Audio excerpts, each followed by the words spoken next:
அதுக்காக நான் கர்த்தரை நன்றியோடு ஸ்தோத்திரிக்கிறேன். வந்த ஒவ்வொருவரையும் ஆண்டவர் ஆசீர்வதிப்பாராக. சூழ்நிலைகளை பார்க்காதபடி, நேரத்தை பார்க்காதபடி.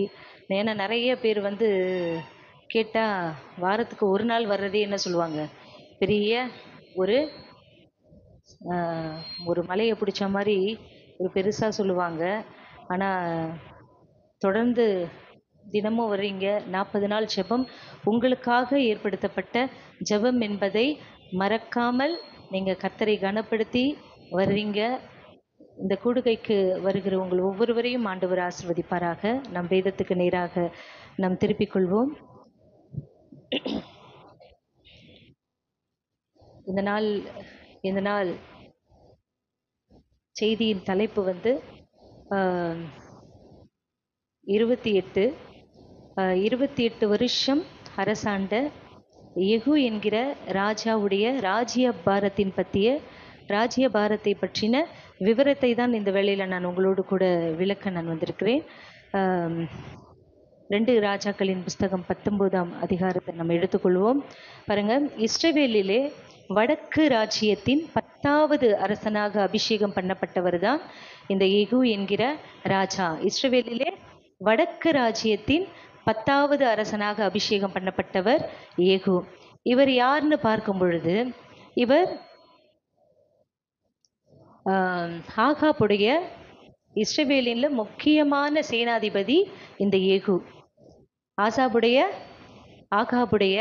முக்கியமான சேனாதிபதியில இவர் யாரா? ஒரு பிரதானமான இஸ்ரவேலின் சேனாதிபதியா இருந்தவர், ஆகாபினுடைய சேனாதிபதியா இருந்தவர். நாம் வாசிப்போம். 1 ராஜாக்களின் புஸ்தகம் 19ஆம் அதிகாரத்தை நாம் எடுத்துக்கொள்வோம். 15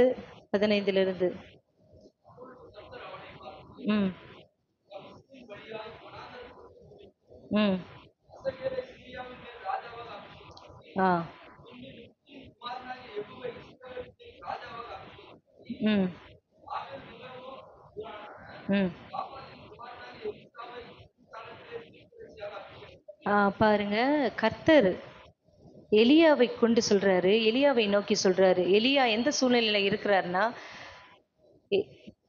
பாகாலினுடைய தீர்க்கதரிசிகளை கொன்று போட்டதின் நிமித்தமா எசபேல் என்ன பண்றாங்க, என்னுடைய பிராணனை வாங்க தேடுறாங்க. நான் ஒருவர் மாத்திரம்தான் மீந்திருக்கிறேன். இஸ்ரவேலிலே தீர்க்கதரிசிகளை எல்லாம் கொன்று போட்டா என்னை கொன்று போட தேடுறா, நான் ஒருத்தர் மாத்திரம்தான் மீதியா இருக்குன்னு சொல்லி எசபேலுக்காக, ஒரு பொம்பளைக்காக பயந்தவர் என்ன பண்றாரு, சூரச்செடியின் கீழே ஒழிஞ்சிட்டு இருக்கிற எலியாவை பார்த்து ஆண்டவர் சொல்றாரு. என்ன சொல்றாருன்னா, ஆசேகேலை சீரியாவின் மேல் ராஜாவாக நீ என்ன பண்ணு, அபிஷேகம் பண்ணு. நிம்சியின் குமாரனாகிய யெகூவை இஸ்ரவேலின் மேல் ராஜாவாக அபிஷேகம் பண்ணு. எலிசாவை உன் ஸ்தானத்திலே என்ன பண்ணு, அபிஷேகம் பண்ணு அப்படின்னு சொல்லி சொல்றதும் இல்லாம அந்த 17ஆம் வசனம் வாசிங்க.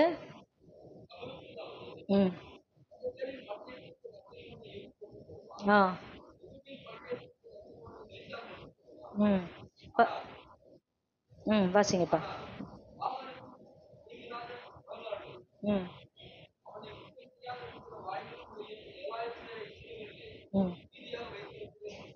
பாருங்க, ஆசைகளின் பட்டயத்துக்கு தப்பினவர்களை யார் கொன்று போடுவானா? யெகூ கொன்று போடுவான். யெகூவின் பட்டயத்திற்கு தப்பினவர்களை எலிசா கொன்று போடுவான்னு சொல்லி எலியாவுக்கு ஆண்டவர் என்ன சொல்லிட்டாரு, கர்த்தருடைய வார்த்தை உண்டாச்சு, நீ பயப்படாத, உனக்கு நான் துணை நிற்கிறேன், எல்லாம் நீ பயப்படாத, ஒரு பொம்பளைக்கு நீ என்ன பண்ணாத, பயப்படாத, உனக்கான ஆட்களை நான் என்ன பண்றேன், நியமித்து வைத்திருக்கிறேன்னு சொல்லி 3 பேரை நீ என்ன பண்ணு, போய் அபிஷேகம் பண்ணுன்னு சொல்லி எலியாவுக்கு ஆண்டவர் தீர்க்க தரிசனமா சொல்றாரு. ஆனா எலியா அந்த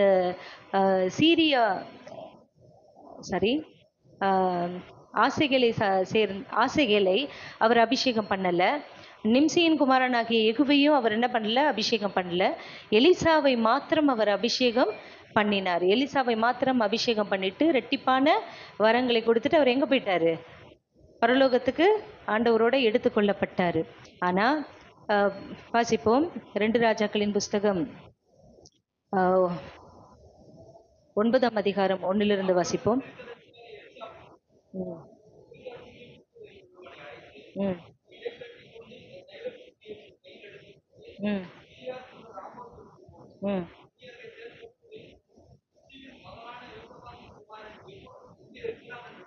ம் ம் ம் ம் ம் ம்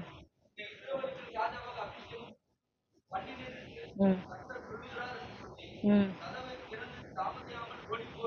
ம் ஒரு ஆமென் சொல்லுவோமே. எலிசா வந்து எலியா வந்து எலிசா கிட்ட இந்த தகவல, இந்த தீர்க்க தரிசன வார்த்தைய சொல்லிட்டு கூட அவர் என்ன பண்ணியிருக்கலாம்? போயிருக்கலாம். ஆண்டவர் இப்படிப்பட்ட ஒரு விஷயத்த சொன்னாருன்றது. எதனால எலியாவை கொண்டு அபிஷேகம் பண்ண சொன்ன அந்த நிம்சியின் குமாரனாகிய யெகூவை, எலியாவை தான் அபிஷேகம் பண்ண சொன்னார். ஆனால் ஆண்டவர் எதற்காக தாமதித்தார் என்று தெரியல. ஒருவேளை அந்த குடும்பம் மனம் திரும்புதலுக்கு மனம் திரும்ப வேண்டும் என்பதற்காகவோ, இல்ல சில பேருடைய பாவங்கள் வந்து பூர்த்தியாகிற வரைக்கும் ஆண்டவர் சில குடும்பங்கள் என்ன பண்ணி வச்சிருப்பாரு? விட்டு வச்சிருப்பாரு. சில நபர்களுக்கு ஏன் தண்டனை கிடைக்கல? பாவம் செய்கிற சில நபர்களுக்கு ஏன் தண்டனை கிடைக்கல? பில்லி, சூனியம், பாவம், கொலை, மற்றவங்களை கெடுக்கிறது, விக்கிரகம் பக்கமா தள்ளுறது, பலவிதமான பாவங்கள், அக்கிரமங்கள். இன்னைக்கு நிறைய பேர் இப்படிப்பட்ட பாவம் செய்கிறவங்க எல்லாம் உயிரோட நல்லா நடமாடிட்டு இருக்கிறாங்க. இதை பார்க்கும் பொழுது மற்றவர்களுக்கு என்ன தோணும்னா, இவங்களாம் இதெல்லாம் சாவ மாட்டேங்குது, பரிசுத்தவான்களெல்லாம் செத்து போறாங்களே, நல்ல மனிதர்களெல்லாம் இறந்து போறாங்க, இதெல்லாம் உயிரோட திரியுதே, இதெல்லாம் வந்து குடும்பத்தை கெடுக்குது, ஊரை கெடுக்குது, இதெல்லாம். அப்ப ஆண்டவர் அவங்களுக்கு உள்ள இருக்கிற அந்த பாவம் பூரணமாகிற வரைக்கும் என்ன பண்ணுவாரு? சில சில நபர்களை விட்டு வைக்கிறது போல இந்த குடும்பத்தையும் ஆண்டவர் என்ன பண்ணிட்டாரு? இந்த ஆகாபின் குடும்பத்தையும் விட்டு வைக்கிறது. எதுக்கு விட்டு வச்சாருன்னா, மனம் திரும்புகிறதற்கு ஒரு சான்ஸ். அடுத்து அவங்க பிள்ளைகள் மனம் திரும்புமா, அடுத்து அவர்களுடைய குமாரர்கள் மனம் திரும்புவார்களா என்று ஆண்டவர் என்ன பண்ணாரு? டைம் வச்சிருந்தார். ஆனா ஆகாபை பொறுத்த வரைக்கும் அவன் கடைசி நாட்கள் என்ன பண்ணிட்டான்? தன்னுடைய பாவத்தின் நிமித்தமாக ஆண்டவர்கிட்ட மன்னிப்பு கேட்டு, என்னை நீங்க மன்னிங்க, என்னுடைய செயல்களை எல்லாம் நீங்க மன்னிங்கன்னு சொல்லி மனம் திரும்பி இருட்டுடுத்தி உபவாசம் பண்ணி ஆண்டவர்கிட்ட மன்னிப்பு கேட்டதுனால அவனுடைய நாட்கள்ல அவங்க குடும்பத்தை அழிக்காமல், அவன் இறந்ததுக்கு அப்புறம் ஆண்டவர் என்ன பண்ணாரு? அவங்களுடைய குமாரனுடைய காரியங்களை எல்லாம் பார்த்து டைம் எடுத்து தான் இந்த காரியத்தை என்ன பண்ணார்? ஆண்டவர் செய்தார். எதற்காக ஆண்டவர் வந்து எகுவை ராஜாவாக அபிஷேகம் பண்ணினார் என்றால், ஆகாபின் குடும்பத்தையும் அவனை சார்ந்தவர்களையும் அவங்களுடைய மொத்த குடும்பத்தையும் அழிப்பதற்காக ஆண்டவர் எகுவை என்ன பண்ணாரு? ராஜாவாக அபிஷேகம் பண்ண எலியா கிட்ட சொன்னாரு. எலியா அதை என்ன பண்ணல, அதை அவர் செய்யாம அதை வந்து எலிசா கிட்ட சொல்லி இருக்கலாம். எலிசா வந்து உடனே ஒரு நேரம் கிடைச்ச உடனே அவர் என்ன சொல்றாருன்னா, ஃபர்ஸ்ட் போடுங்கப்பா, ஃபர்ஸ்ட்ல இருந்து போடுங்க. தீர்க்கதரிசியாகிய எலிசா தீர்க்கதரிசியின் புத்திரரில் ஒருவனை அழைத்து, நீ இடை கட்டி கொண்டு இந்த தைல குப்பியை உன் கையில் எடுத்துக்கொண்டு கிளியேத்தில் உள்ள ராமோத்திற்கு போ. வசிங்க. நீ அங்கே சேர்ந்தபோது நிம்சியின் மகனான யோசபாத்தின் குமாரன் எகு எங்கே இருக்கிறான் என்று பார்த்து அங்கே உட்பிரவேசித்து அவனை தன் சகோதரரின் நடுவிலிருந்து எழுந்திருக்க பண்ணி அவனை உள்ளான ஒரு அறையிலே அழைத்து கொண்டு போய் கொடுங்கப்பா. தைல குப்பியை எடுத்து அவன் தலையின் மேல் வார்த்து, உன்னை இஸ்ரவேலின் மேல் ராஜாவாக அபிஷேகம் பண்ணினேன் என்று கர்த்தர் சொல்லுகிறார் என்று சொல்லி கதவை திறந்து நீ என்ன பண்ணிடு? அவர் போல இன்னொருத்தர் கையில என்ன பண்ணார்? இன்னொரு தீர்க்கதரிசி கையில தைல குப்பியை கொடுத்து, நீ போய் இப்படிப்பட்ட ஒரு தீர்க்க தரிசனத்தை சொல்லி அவன் மேல நீ தைலத்தை ஊத்தி அபிஷேகம் பண்ணிட்டு பின்னாடி பார்க்காம திரும்பி என்ன பண்ணிடு? ஓடி போயிடுன்னு சொல்லி 4 போடுங்க பாருங்க. அப்படியே தீர்க்கதரிசியின் ஊழியக்காரனாகிய அந்த வாலிபன் கிளியாத்தில் உள்ள ராமோத்திற்கு போனான். அவன் உட்பிரவேசித்த போது சேனாதிபதிகள் அங்கே உட்கார்ந்திருந்தார்கள். அப்பொழுது அவன், சேனாதிபதியே, உமக்கு சொல்ல வேண்டிய ஒரு வார்த்தை உண்டு என்றான். அதற்கு ஏகு, எல்லாருக்குள்ளும் யாருக்கு என்று கேட்டதற்கு அவன், சேனாதிபதியே, உமக்குத்தான் என்றார்கள். அவன் எழுந்து அறை வீட்டுக்குள் பிரவேசித்தான். தனியா கூப்பிட்டு என்ன பண்றான்? உனக்கு ஒரு காரியம் சொல்லணும் அப்படின்னு சொல்லி அந்த தைலத்தை அவன் தலையின் மேல் வார்த்து அவனை நோக்கி, இஸ்ரவேலின் தேவனாகிய கர்த்தர் சொல்லுகிறது என்னவென்றால், உன்னை கர்த்தருடைய ஜனமாகிய இஸ்ரவேலின் மேல் ராஜாவாக அபிஷேகம் பண்ணினேன்.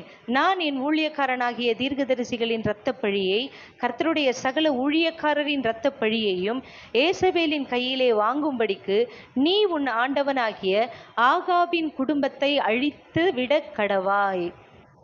எவ்வளோ ஒரு கஷ்டமான ஒரு வேலையை சாதாரணமா சாதாரணமான ஒரு தீர்க்கதரிசியை கொண்டு எலிசா என்ன பண்ணிட்டாரு, போய் கேஷுவலா போய் சொல்லிட்டு தைல குப்பி எடுத்துட்டு அபிஷேகம் பண்ணிட்டு நீ சொல்லிட்டு ஓடிப்போ அப்படின்றாரு. என்ன இங்க சொல்றாருன்னா, உன் ஆண்டவனாகிய ஆகாபின் குடும்பத்தை அழித்து விடுவாய். ஒரு ராஜாக்கு கீழே அவர் பணி செய்யறாரு, ஒரு ராஜாக்கு கீழே ஒரு சேனாதிபதியா ஒரு சோல்ஜரா இருக்கிறாரு. உன் ஆண்டவனுடைய குடும்பத்தையே நீ என்ன பண்ணிடு, நீ க்ளோஸ் பண்றேன்னு சொல்லிட்டு என்ன பண்றாரு, போறாரு. 8வது வசனத்துல பாருங்க, ஆகாபின் குடும்பம் எல்லாம் அழியும்படிக்கு நான் ஆகாபுக்கு சுவரில் நீர் விடும் ஒரு நாய் முதலாய் இராதபடிக்கு இஸ்ரவேலிலே அவனுடையவர்களில் அடைக்கப்பட்டவனையும் விடுபட்டவனையும் கருவறுத்து ஆகாபின் குடும்பத்தை நேபாத்தின் குமாரனாகிய எரோமியாவின் குடும்பத்துக்கும் அகியாவின் குமாரனாகிய பாஷாவின் குடும்பத்துக்கும் சரியாக்குவேன் அப்படின்னு சொல்லி சொல்றார். 2 நபர்களை குறித்து ஆண்டவர் எச்சரிப்பு கொடுக்கிறார். எரோபியாம் யார் என்று, இந்த 2 பேர் ஒன்று இருக்கு. ரெகோபியாம் யாருன்னா, அவர் சாலமோனுடைய மகன். அவர் ரெகோபியாம். அவர் யூதாவின் ராஜா, யூதாவின் முதல் ராஜா. இஸ்ரவேல் கோத்திரம் பிரிக்கப்பட்ட பொழுது, இஸ்ரவேல் கோத்திரம் 2 கோத்திரமா பிரிக்கப்பட்டது.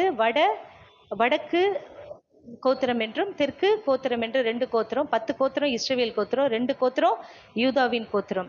யூதாவின் கோத்திரத்துல தாவீதின் வம்ச வழியா வருகிற ஒரே குடும்பத்தை சேர்ந்தவர்கள் தான் யூதாவை ஆளுகை செய்ய முடியும்.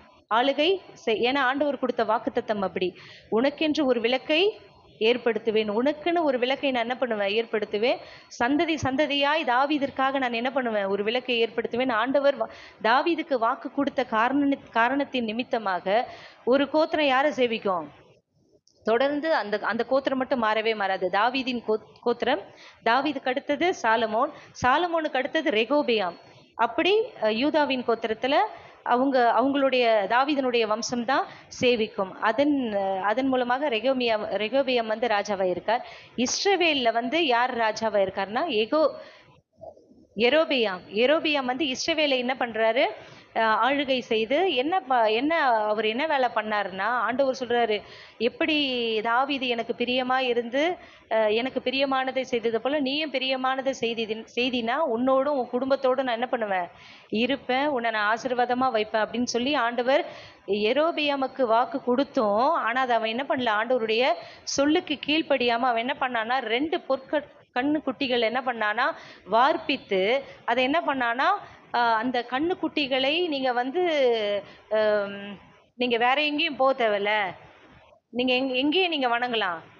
நீங்க எங்க ஸ்தாபிச்சானா, பெத்தேலிலும் தானிலும் ஸ்தாபிச்சானா. 2 கண்குட்டிகளை கன்று குட்டிகளை உண்டாக்கி இஸ்ரவேல் ஜனங்களை வணங்குவதற்கு என்ன பண்ணானா, ஊக்குவித்தானா. நீங்க பாகல்கள் என்ன பண்ணுங்க, நீங்க வணங்குங்க, இதுதான் உங்களுக்கு முன் செல்கிற தெய்வம் என்று விக்கிரக ஆராதனை என்ன பண்ணா அந்த எரோபெயாம் புகுத்தினான். அது மாத்திரமல்ல, ஜனத்தில லேவியர்கள் பண்ணக்கூடிய வேலையை ஈனமானவர்களை, ஜனத்துல ஈனமானவர்களை கொண்டு அவன் என்ன பண்ணானா, ஆசாரிய ஊழியத்தை செய்ய வைத்தானா இந்த எரோபெயாம். இந்த எரோபெயாவின் வழியை பின்பற்றின அரசன் தான் பாஷா என்கிற ஒரு இஸ்ரவேல் ராஜா. அவர் யாரை ஃபாலோ பண்ணாரோ அப்படியே எரோபெயாம என்ன பண்ணாரா, ஃபாலோ பண்ணி அவன் என்ன பண்ணானா, திர்சாவிலே அவர் ராஜாவா இருந்தானா. அவன் 4 வருஷம் இஸ்ரவேல் என்ன பண்ணானா, அரசாண்டான்னு சொல்லி அவனும் கர்த்தருடைய பார்வைக்கு பொல்லாப்பானதை செய்தான் என்று சொல்லப்பட்டிருக்கிறது. அதுபோல இந்த 2 நபர்களை என்ன பண்ணக்கூடாது, ஃபாலோ பண்ணின அந்த 2 குடும்பத்துக்கும் நான் என்ன சரி கட்டுனேன், அந்த குடும்பத்தை ஆண்டவர் என்ன பண்ணார், நாசமாக்குனார். அந்த 2 எரோபியாமுடைய குடும்பமும் பாஷாவினுடைய குடும்பமும் சாபத்துக்கு இரையானவங்க. சாபம், ஆண்டவருடைய கோபம், தேவ கோபம் அந்த குடும்பத்தை என்ன பண்ணது, அழிச்சு போட்டாரு. அப்போ அந்த 2 குடும்பத்தை போல இந்த ஆகாபின் குடும்பத்தை என்ன பண்ணுவேன், அதற்கு சரியாக்குவேன் அப்படின்னு சொல்லி ஆண்டவர் தீர்க்க தரிசனமா அந்த ஊழியக்காரரை கொண்டு உரைக்கிறார். 10 வாசிங்க, 10 வாசி.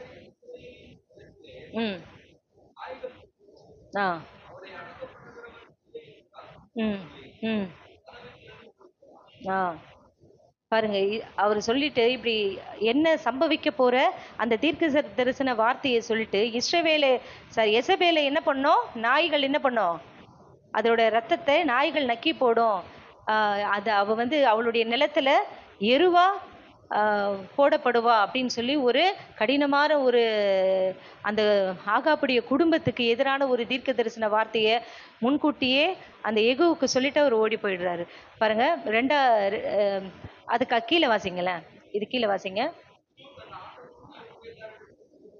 ஆ ம் ம் ஆ பாருங்க, அந்த தீர்க்கதரிசி எலிசா தீர்க்கதரிசி அனுப்புறாரு. ஆனா அவர் கூட இருக்கிற படைத்தலைவர்கள் என்ன கேக்குறாங்க? எகு கூட இருந்த படைத்தலைவர்கள் அவர் எல்லார் கூடயும் ஒண்ணா உட்கார்ந்திருக்காரு. ஆனா இவரை தனியா அழைச்சிட்டு போய் என்ன தனியா ஒரு ரூமுக்கு அழைச்சிட்டு போயிட்டு அங்க தைல குப்பி எடுத்து அபிஷேகம் பண்றாரு. அப்ப கூட இருக்கிறவங்க கேக்குறாங்க, அந்த பைத்தியக்காரன் என்ன சொல்லிட்டு போறான், என்ன சொல்லிட்டு ஓடுறான் அப்படின்னு சொல்லி கேக்குறாங்க. சுக காரியம் தானா அப்படின்னு சொல்லி கேக்குறாங்க. 12 வாசிங்க. ஆ ம் ஆ ம் ஆ ம் ம் ம் பாருங்க. ம் ஆ பாருங்க, 13ஆம் வசனத்துல எகு என்ன ஆயிட்டாரு? ஆண்டவர் அபிஷேகம் பண்ணிட்டதுக்கு அப்புறம் வேற யாரு செலக்ட் பண்ணணும், வேற யார் சூஸ் பண்ணணும்? தெரிஞ்சு போச்சு. தீர்க்கதரிசி அனுப்பி உடனே தைல குப்பி எடுத்து அபிஷேகம் பண்ணுன்னு சொல்லியாச்சு. முடிஞ்சு போச்சு. எகு உடனே இருக்கிற இடத்துல என்னவாயிட்டாரு? ராஜாவாயிட்டாரு. இந்த தகவலை சொன்ன மாத்திரத்துல கூட இருக்கிற நபர்கள் என்ன பண்ணாங்க? கூட இருக்கிற அந்த அந்த சேவகர்கள்லாம் என்ன பண்ணிட்டாங்களாம்? தங்களுடைய வஸ்திரங்களை விரித்து எக்காலம் ஊதி எகு ராஜாவானார் என்றார்கள். 14 வாசிங்க. ம் ம் ஆ ம் ம் ம் ம் ஆ ஆ ம் ம்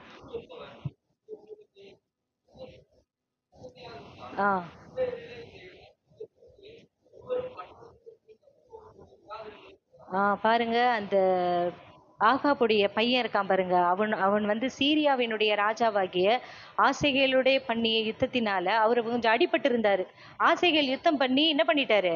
அந்த ஆகாபினுடைய மகன் இருக்காங்க பாருங்க, அவர் அடிபட்டு கிடக்குறாரு. அவர் அடிபட்டு கிடக்குறாரு. இந்த காயமே ஆறாத ஒரு சூழ்நிலையில இவர் என்ன பண்றாரு? போய் உடனே என்ன பண்றாரு? அங்க இவரை பினிஷ் பண்றதுக்காக போறாரு. உடம்பு முடியாம இவர் என்ன பண்றாரு? தன்னுடைய காயத்தை ஆற்றிக் கொள்வதற்காக அவர் இஸ்ரேலிலே அவர் ட்ரீட்மெண்ட் பார்த்துக்கிட்டு இருக்கும் பொழுதே இவர் என்ன பண்ணிட்டாரு? அங்க நேரடியா போயிட்டாரு. போயிட்டு வாசிங்க அத. அப்பொழுது எகு ரதத்தின் மேல் ஏறி இஸ்ரேலுக்கு நேராக போனான். யோராம் அங்கே வியாதியாய் கிடந்தான். ஆகாபுடைய பையன்தான் யோராம். யோராம் அங்கே வியாதியாய் கிடந்தான்.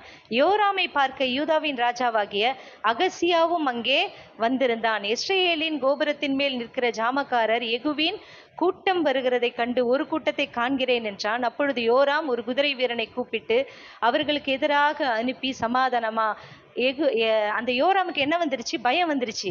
யோராமுக்கு என்ன வந்துருச்சு? பயம் வந்துருச்சு. இவர் எதிர்கொண்டு வராரு. எகு எதிர்கொண்டு வர்றதை பார்த்துட்டு ஜாமக்காரரை நிறுத்தி அங்கிருந்து எகு வராரு, எப்படி வராரு, எந்த சூழ்நிலையில வராருன்னு சொல்லி ஜாமக்காரரை நிறுத்தி சுக செய்தியா எப்படி வராருன்னு சொல்லிட்டு முதல்ல ஒரு ஆள் அனுப்புறாங்க. அப்ப சுக செய்தியை அவர் விசாரிக்கும் பொழுது அதுக்கு அவர் என்ன பதில் சொல்றாரு? வாசிங்க. அந்த குதிரை வீரர் அவனுக்கு எதிர்கொண்டு போய் சமாதானமா என்று ராஜா கேட்க சொன்னார் என்றான். அதற்கு எகு, சமாதானத்தை பற்றி உனக்கு என்ன? ஒரு ஆள் அனுப்புறாங்க, சமாதானத்தை பற்றி உனக்கு என்னன்னு கேட்கிறாரு. ரெண்டாவது ஆளையும் அனுப்புறாரு. திரும்பவும் ராஜா அனுப்புறாரு. திரும்ப இவர் கேட்கிறாரு, எகு கேட்கிறாரு, சமாதானத்தை பற்றி உனக்கு என்ன அப்படின்னு சொல்லி கேட்கிறாரு. மூணாவது வாசிங்க, 20ஆம் வசனம் வாசிங்க. ம் ம் ம் ஆ ஆ நிம்சியின் குமாரனாகிய எகு ஓட்டுகிறது போல இருக்கிறது, அதிவேகமாய் அவன் ஓட்டுகிறான் என்றும் சொன்னார்கள். அப்பொழுது யோராம் ரதத்தை ஆயத்தப்படுத்தி என்றான். அவனுடைய ரதத்தை ஆயத்தப்படுத்தின போது இஸ்ரவேலின் ராஜாவாகிய யோராமும் யூதாவின் ராஜாவாகிய அகசியாவும் அவனவன் தன் தன் ரதத்தில் ஏறி யெகூவுக்கு நேராக புறப்பட்டு இஸ்ரவேலனாகிய நாபோத்தின் நிலத்திலே அவனுக்கு எதிர்பட்டார்கள். யாருடைய நிலத்துக்கு எதிராக எதிர்பட்டார்கள்னா, நாபோத்தின் நிலத்துக்கு நேராக அந்த யோராம் என்ன பண்ணானா, யெகூவுக்கு நேராக எதிர்பட்டானா. அடுத்தது வாசிங்க அப்படியே. ம் ம் ம் ம் அவளுடைய பிள்ளை. ம் யோராம் வந்து யெகூவை கேட்கிறாரு. யோராம் யாருன்னு சொன்ன நானு? ஆகாபுடைய மகன். ஆகாப்பு மரித்து போயிட்டாரு. அடுத்தது அவங்க குடும்பத்தை அழிப்பதற்காக ஆண்டவர் யார் அபிஷேகம் பண்ணியிருக்கிறாரு? யெகூவை அபிஷேகம் பண்ணியிருக்கிறாரு. யெகூ நேரடியா ராஜா வான உடனே அவர் செய்யற முதல் வேலை யாரை பார்க்க ஓடி வராரு? தீவிரமாய் ஆண்டவர் நமக்கு சொன்ன விஷயத்த, ஆண்டவர் நம்ம என்ன காரியத்திற்காக நம்மளை அபிஷேகம் பண்ணினாரோ, எதை செய்வதற்காக ஆண்டவர் நம்மளை ரட்சித்திருக்கிறாரோ அதை செய்வதுதான் நம்மளுடைய வேலை. ஒரு ஆமேன் சொல்லுவோமே.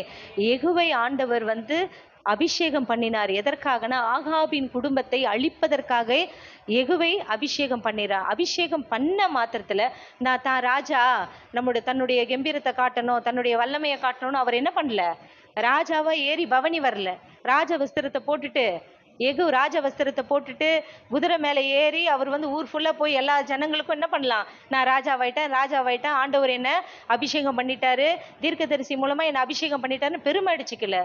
உடனடியா அவர் என்ன பண்ணாரு? ரதத்தின் மேலே ஏறி தீவிரமாய் ஆண்டவர் சொன்ன காரியத்தை நிறைவேற்றுவதற்காக இந்த யெகூ என்ன பண்ணாரா? பிரயாசப்பட்டு தீவிரமா ஆண்டவர் சொல்ற வேலையை செய்வதற்கு போய் எடுத்த உடனேயே அவர் யோராமை என்ன பண்றாரு? போய் சந்திச்சு எந்த இடத்துல அந்த வாசிங்க. ம் ம் ம் 22ல கேட்கிறாரு. யோராம் கேட்கிறாரு யெகூவை கண்டவுடு. ஏன்னு கேட்டா அந்த யோராமுடைய சேனாதிபதி தான் யெகூ. யோராமுடைய அவர் ராஜானா அவருக்கு கீழே இருக்கிற சேனாதிபதி தான் அந்த யெகூ. யெகூவை பார்த்து அவர் கேட்கிறார். ஆனா ராஜா கிட்ட அவர் எவ்வளோ ஆண்டவர் சொல்லிட்டதுக்கு அப்புறம் அவர் என்ன பண்ணல? கொஞ்சம் பயப்படல, தாமதிக்கல, நேரடியா பேசுறார். உன்னுடைய தாயாகிய எசபேலின் வேசித்தனங்களும் அவளுடைய பிள்ளி சூனியங்களும் இத்தனை ஏராளமாய் இருக்கையில் ஏது சமாதானம் அப்படின்னு சொல்லி கேட்கிறாரு. கேட்ட மாத்திரத்திலே அவருக்கு புரிஞ்சு போச்சு, ஏதோ இங்க நமக்கு விரோதமா திட்டம் பண்றதுக்கு தான் இவன் வந்திருக்கான் அப்படின்னு, சதி அப்படின்னு சொல்றதுக்குள்ள யெகூ தன் கையால் வில்லை நானேற்றி அம்பு யோராமுடைய நெஞ்சில் உருவி புறப்படத்தக்கதாய் அவனை அவன் புயங்களின் நடுவே எய்தான். அதனால் அவன் ரதத்திலே சுருண்டு விழுந்தான். ஃபர்ஸ்ட் என்ன பண்ணிட்டாரு? இஸ்ரவேலின் ராஜாவை தீர்த்து கட்டிட்டார். அப்பொழுது யெகூ சேனாதிபதியாகிய பித்தாரை நோக்கி அவனை எடுத்து இஸ்ரவேலனாகிய நாபோத்தின் வயல் நிலத்தில் எரிந்து போடு. நாபோத்தின் வயல் நிலத்தில எரிந்து போடு அப்படின்னா என்ன காரணம்? எதனால ஆண்டவர் இந்த ஆகாபினுடைய குடும்பத்தை அழிக்க சொன்னார் என்றால், ஒரு அப்பாவியான அந்த நாபோத் அந்த திராட்சை தோட்டம், அந்த எசபேலினுடைய அந்த அரண்மனைக்கு பக்கத்துல இருக்கிற அந்த திராட்சை தோட்டத்தை என்ன பண்ணா அந்த ராஜா ஆகாப்பு? அபகரிக்கும்படியாக போய் நீ என்ன விலைக்கு கேட்டாலும் நான் என்ன பண்றேன் உனக்கு தரேன்னு கேட்கும்போது நான் தரமாட்டேன், இது என்னுடைய பூர்வீக சொத்து, என்னுடைய பூட்டனார் என்னுடைய பாட்டனாருடைய சொத்து, இதை நான் தர முடியாதுன்னு ராஜாக்கு ஸ்ட்ரைட்டா என்ன பண்ணிட்டாரு இவர் சொல்லிட்டாரு. சொன்னதின் நிமித்தமா தான் மனைவி கிட்ட அதை பத்தி தெரிவிக்கும் பொழுது, என்ன நீ ஒரு ராஜாவா இருந்து இப்படி நீ வந்து ஒரு ராஜானா எப்படி இருக்கணும், நீ வந்து ஒரு சாதாரணமான ஒரு மனுஷன் தன்னுடைய நிலத்தை தரமாட்டேன்னு சொன்னா நீ வந்து இதை கேட்டுட்டு நீ துக்கமா இருப்பியா, நீ போய் சாப்பிடுன்னு சொல்லி இவ சதி திட்டம் பண்ணி இவ என்ன பண்ணா ஒரு லெட்டர் எழுதுறா. லெட்டர் எழுதி என்ன பண்றா? உன்னுடைய அந்த ஊராருக்கு எழுதி இந்த மனுஷன் என்ன பண்றான்? ராஜாவுக்கும் ஆண்டவருக்கும் விரோதமா பேசுறான், ராஜாவுக்கு விரோதமான காரியத்தை பண்றான் அப்படின்னு சொல்லி, எதிர்த்து காரியங்களை பண்றான்னு சொல்லி, அவன் மதிக்க மாட்டான்னு சொல்லி ஒரு ராஜமுத்திரையோட ஒரு கடிதத்தை என்ன பண்றா? அனுப்பி வைக்கிறா. இதை பார்த்து ஊர் ஜனங்க ராஜாவுக்கு கீழ்ப்படி இல்லைன்னா, ஆண்டவருக்கு கீழ்ப்படி இல்லைன்னா என்ன பண்ணுவாங்க? அவனை கொண்டு போய் அவனுடைய நிலத்துல என்ன பண்ணிட்டாங்க, போய் கல்லெறிஞ்சி கொண்டு போட்டாங்க. அவனுடைய ரத்தத்தை நாய்கள் என்ன பண்ணிச்சான், நக்குச்சான். ஒரு நல்ல ஒரு மனுஷனாகிய நாபோத்தை என்ன பண்ணாங்க, அந்த ஏசபேலினுடைய சூழ்ச்சி நிமித்தமா, அவளுடைய சூழ்ச்சியான திட்டத்தின் நிமித்தமா, அவளுடைய சூழ்ச்சியான வார்த்தை நிமித்தமா ஆகாப் என்ன பண்ணான், கீழ்ப்படிந்து, அவளுடைய சொல்லுக்கு கீழ்ப்படிந்து அந்த நாபோத்தை, ஒரு நல்ல ஒரு நீதிமானான ஒரு நாபோத்தை என்ன பண்ணிட்டாங்க, கொன்னு போட்டதின் நிமித்தமா ஆண்டவர் அந்த ரத்தப்பழியை யார் மேல கேட்பாரு, அந்த ஆகாப்பின் குடும்பத்தை நான் என்ன பண்ணுவேன், விசாரிப்பேன், அந்த ஆகாப்பினுடைய குடும்பத்தை நான் நிக்கிரகம் பண்ணுவேன் அப்படின்னு சொல்லி ஆண்டவர் சொன்ன வார்த்தையை நிறைவேற்றுவதற்காக கரெக்டா அவனுடைய நிலத்திலேயே அந்த யோராம கொண்டு போட்டாரு ஏகு. ஒரு ஆமீன் சொல்லுவோமே. கர்த்தருடைய வார்த்தையை சரியா என்ன பண்ணாரு ஏகு, கொஞ்சம் கூட மாத்தல. ஆண்டவர் எதற்காக தன்னை நியமித்தார், எவ்வளோ பேர் இருக்காங்க, அவ்வளோ பேரையும் விட்டுட்டு யாரை சூஸ் பண்ணாரு, ஆண்டவர் யெகூவை சூஸ் பண்ணாரு. அவர் எவ்வளோ ஒரு வைராகியமா ஆண்டவர் சொன்ன காரியத்துல கரெக்டா அந்த யோராம அந்த நாபோத்தினுடைய அவனுடைய திராட்சை தோட்டத்திலேயே அவனை கொண்டு போட்டு அவனுடைய ரத்தத்தை என்ன பண்ணிச்சான், இவனை எப்படி இவனுக்கு செய்தது போல அவனுக்கும் செய்யப்படும், அவன் குடும்பத்துக்கும் செய்யப்படும் சொல்லி சரியா அவன் குடும்பத்துக்கும் ஆண்டவர் என்ன பண்ணாரு, செஞ்சு போட்டாரு. அதுக்கு கீழே வாசிங்க.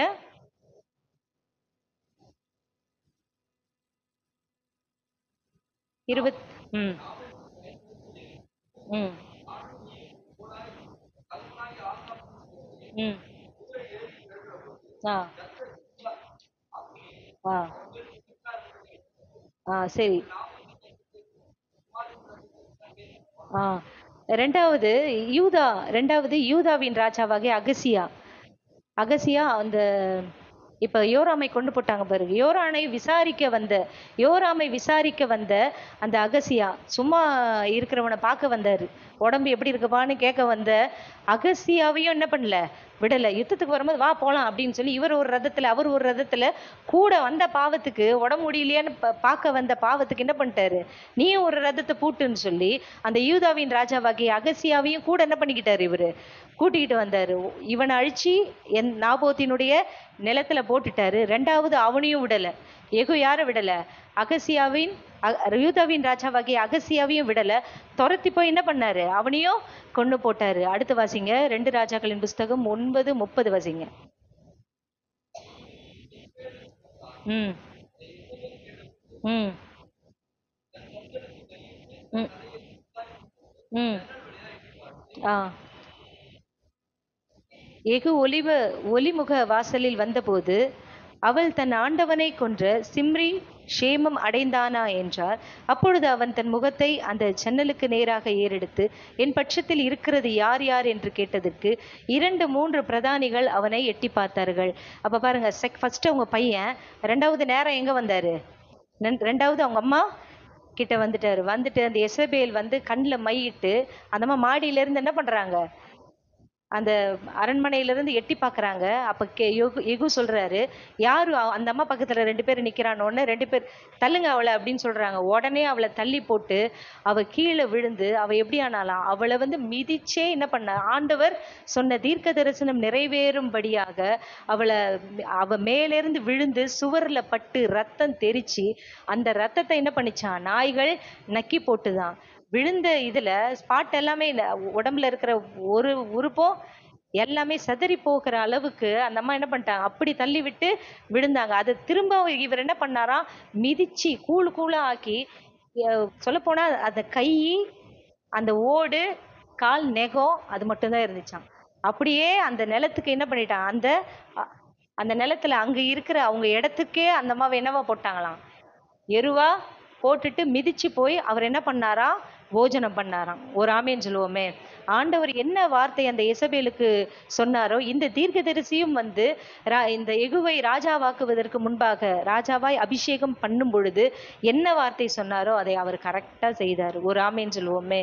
பாருங்க, நம்ம கிட்ட ஆண்டவர் ஒரு சாதாரண ஒரு விஷயத்த சொன்னா கூட நம்ம என்ன பண்ண மாட்டோம், யோசிப்போம், நாளைக்கு செய்யறனுவோம், அப்புறம் செய்யலான்னு யோசிப்போம்.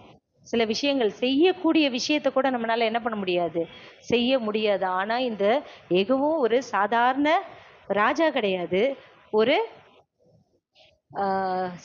சேனாதிபதியா இருந்தாரு. ஒரு சேனாதிபதியா இருந்த ஒரு மனுஷன். சொல்லப்போனால் ஒரு ராஜா தான் ஒரு மேன்மையானவர்.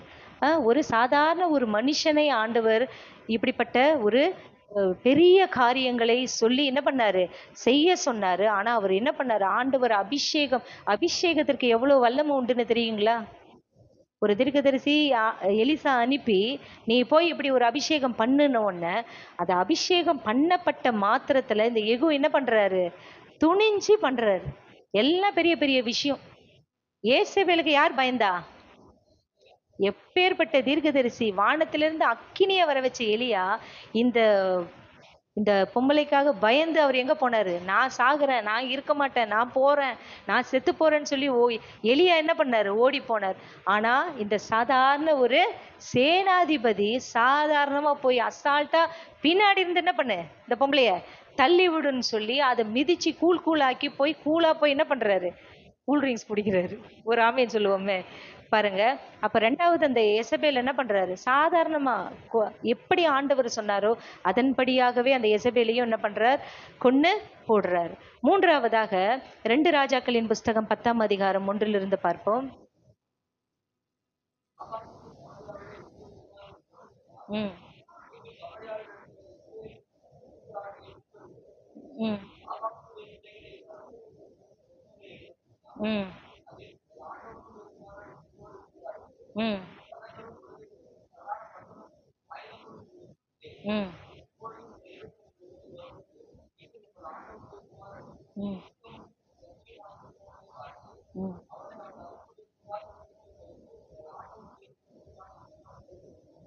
இருங்க. அந்த 70 குமாரர்கள், அவனுக்கு 70 குமாரர்கள், ஆகாபுடைய குடும்பத்துல 70 குமாரர்கள் இருந்தாங்க யோராமுக்கு.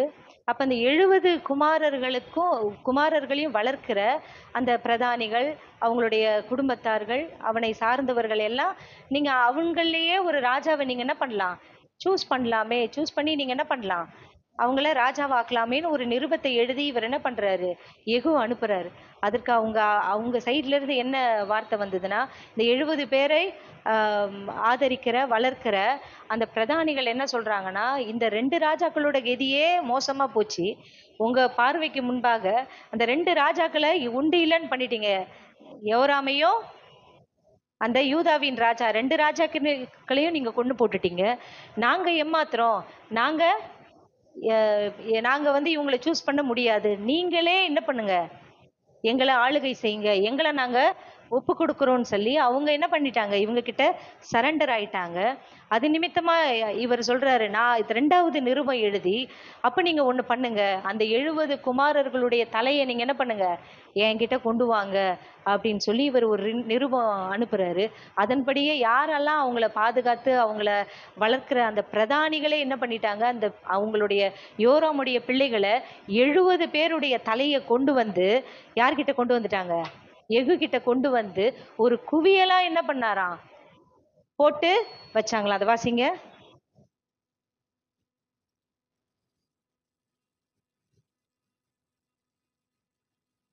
இந்த நிருபம் அவர்களிடத்தில் வந்தபொழுது அவர்கள் ராஜாவின் குமாரனாகிய 70 பேரையும் பிடித்து வெட்டி அவர்கள் தலைகளை கூடைகளில் வைத்து எஸ்ரேலில் இருக்கிற அவனிடத்துக்கு அனுப்பினார்கள்.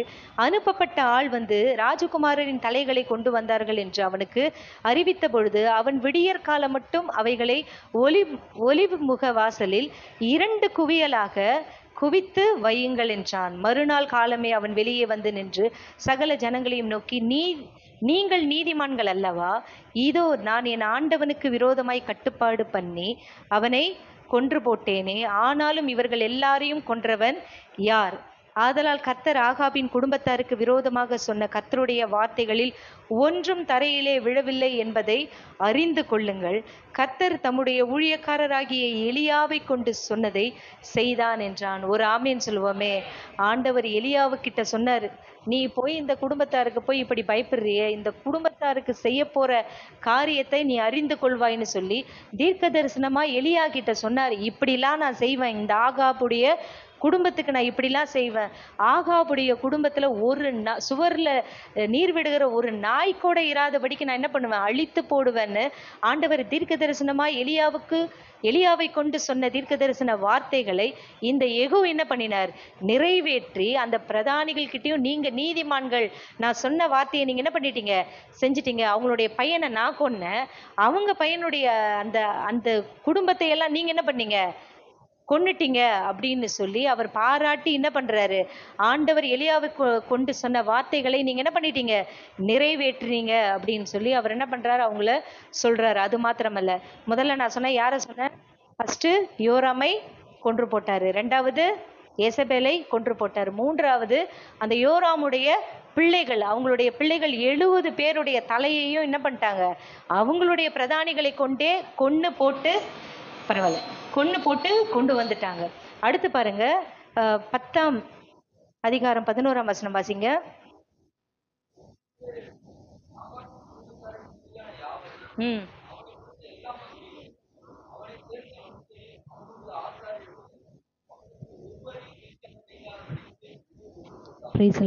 பாருங்க, இஸ்ரேலில் ஆகாபின் குடும்பத்தாரில் மீதியான யாவரையும் அவனுக்கு இருந்த எல்லா மந்திரிகளையும், பாவம் மந்திரிங்கெல்லாம் என்ன பண்ணாங்க, அவங்க குடும்பத்தை சேர்ந்தவங்களா, அவனை சார்ந்தவங்க யாரெல்லாம் அவங்களோடு இணைந்திருந்தாங்களோ, யாரெல்லாம் அவங்களோட தொடர்பு இருந்தாங்களோ, யாரெல்லாம் அவங்களோடு தொடர்பு வைத்திருந்தாங்களோ, ஒருத்தரையுமே விடல இந்த யெகூ.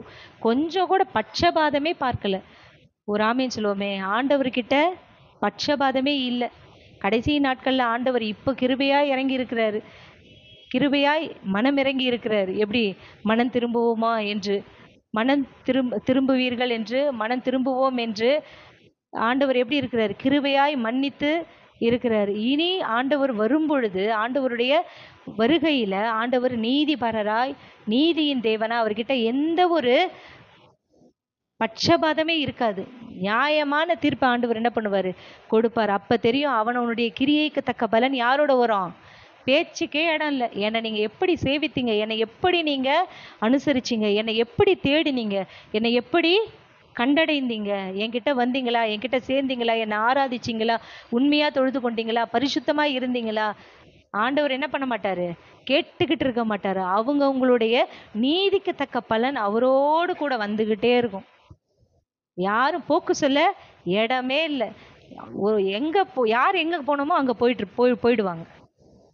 யார் எங்க போனோமோ அங்க போயிடுவாங்க. நீதி செய்யறவங்க எங்க போவாங்க, அநீதி பண்றவங்க அவ்வளவுதான். ஆண்டவருடைய கண்கள்ல அன்னைக்கு என்ன பார்க்க முடியாது, இப்போ அவருடைய கண்கள்ல எப்படி இருக்கு, கிருபை இருக்கு ஆண்டவருடைய. அப்புறம் கடைசி நாட்கள்ல ஆண்டவருடைய கண்கள்ல எதை பார்க்க முடியாது, ஒன்லி ஜட்ஜ்மெண்ட் தான். அது போல இந்த ஏசப்பாவுக்கு ஒரு ஏசு ஆண்டவருக்கு ஒரு முன்மாதிரியா யெகூ எப்படி இருந்தாரா, ஒரு பட்சபாதம் பார்க்கல. பாருங்க, அவனை சேர்ந்த ஆகாபின் குடும்பத்தாரில் மீதியான யாவரையும், அவனுக்கு இருந்த எல்லா மந்திரிகளையும், அவனை சேர்ந்த மனுஷரையும், அவனுடைய ஆசாரியர்களையும், அவனுக்கு ஒருவரையும் மீதியாக வைக்காதபடிக்கு யெகூ எல்லாரையுமே என்ன பண்ணானா, கொன்று போட்டானா. அடுத்து வாசிங்க, 12 வாசிங்க, சீக்கிரம் முடிச்சிடுறேன்.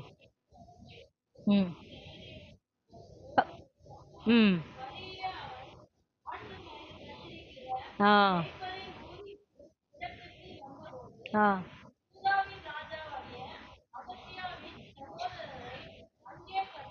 ம் ம்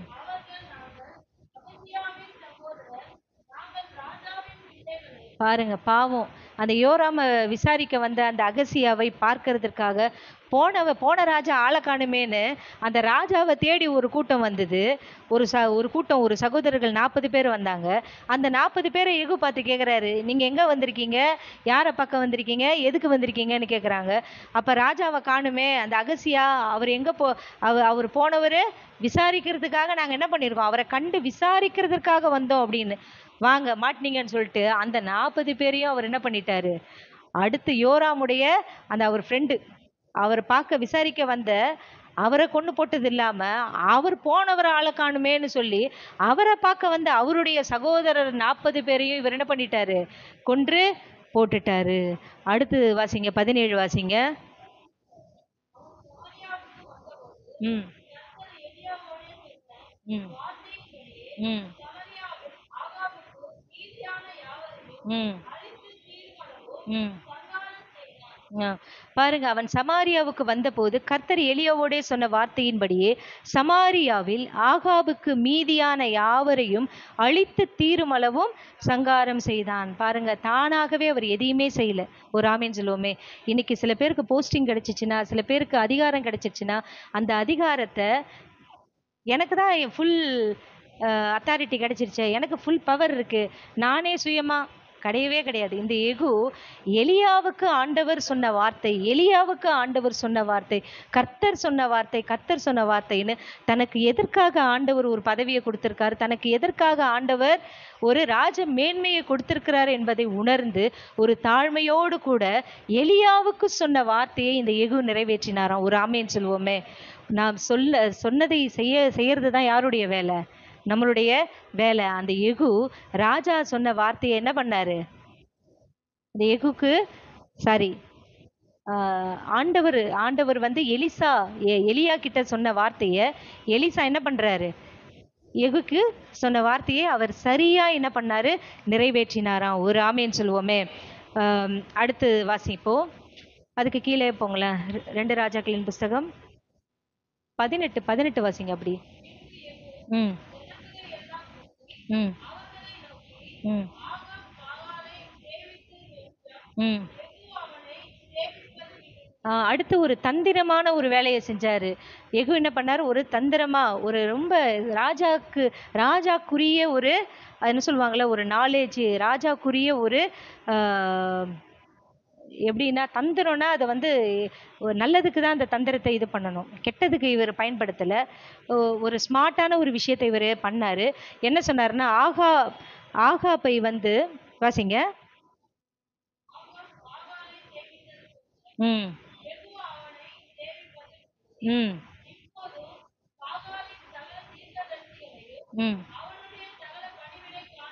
ம் ம் ம் ம் ம் ம் ம்